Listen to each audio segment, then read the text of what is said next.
Richard Verly, vous avez assisté à ces prises de parole. Vous êtes l'envoyé spécial du site Blick à Munich. Alors les diplomates sont résignés. L'heure n'est pas au pourparler, bien au contraire.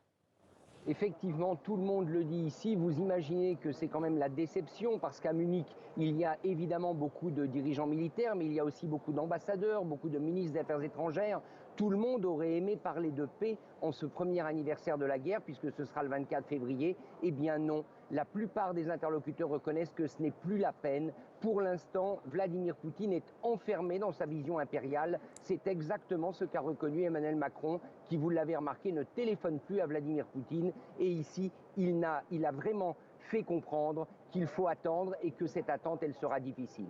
Alors un autre sujet s'est imposé ce matin, la fracture avec le Sud, les pays du Sud. Que comptent faire les Occidentaux pour rallier ces pays justement ? C'est la deuxième réalité qui est vraiment très impressionnante à Munich, c'est la peur d'un fossé croissant avec les pays du Sud. Emmanuel Macron lui-même l'a dit. D'ailleurs, c'est très intéressant. Il n'a pas dit à ces grands pays du Sud comme l'Inde ou comme le Brésil, rejoignez-nous. Il a dit, nous Occidentaux, nous devons vous comprendre. On sent qu'il y a ici la nécessité de tendre la main. Des pays ont été cités spécifiquement, beaucoup de pays asiatiques notamment. Bref, il ne faut surtout pas perdre ces pays émergents parce que s'ils tombent définitivement dans l'escarcelle de la Russie, tout deviendra beaucoup plus compliqué.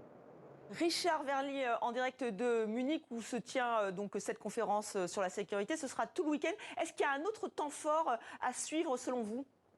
Oui, ce sera la prise de parole demain samedi de la vice-présidente américaine Kamala Harris, et ce à quelques jours, vous le savez, de la visite de Joe Biden en Pologne, juste à côté de l'Ukraine. Ce sera un moment important parce que pour l'instant, on a entendu les Européens qui veulent renforcer leur unité, bien sûr, qui ne croient plus en la paix. Mais que pense Washington? Vous savez, ici à Munich, c'est une conférence dominée par l'OTAN, donc la voix de Washington, elle est très importante et elle va peser très lourd demain.